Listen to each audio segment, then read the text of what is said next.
والسلام على أشرف خلق الله سيدنا وقدوتنا وأسوتنا محمد رسول الله والكاظمين الغيظ والعافين عن الناس والله يحب المحسنين. مرحبا بنا عندكم جميعا. نحن اليوم ضيوف دعينا لهذا المحفل في زمن أيها الإخوة نتعطش غاية التعطش أن نرى ثمار ديننا وعروبتنا تنهض مرة أخرى وسط هذا الجفاف الذي نعاني منه أيما معاناة. لذلك أيها الإخوة الكرام، ما جمعنا هنا إلا أخوة الإسلام.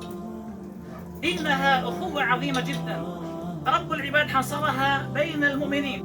والله عز وجل جعل مرتبة العفو من أرقى مراتب الإحسان، وجعل المتحلي بها له قلادة عرفان وله قلادة سؤدد.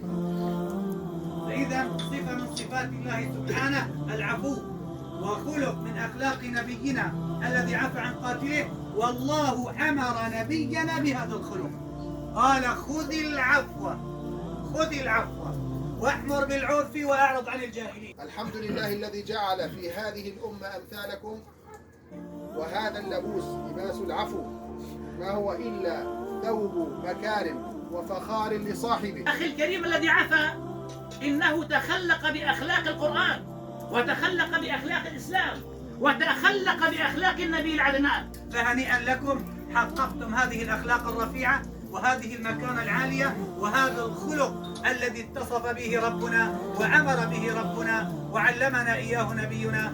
بارك الله في أخينا وأهله وذويه، وأخلف الله عليه ما فقد وهو لم يفقد، بل سيجد ثمرة ذلك إن شاء الله في الدنيا وفي الآخرة. واعلموا أنكم قد رصدتم رصيدا في بنك الله لا يعلمه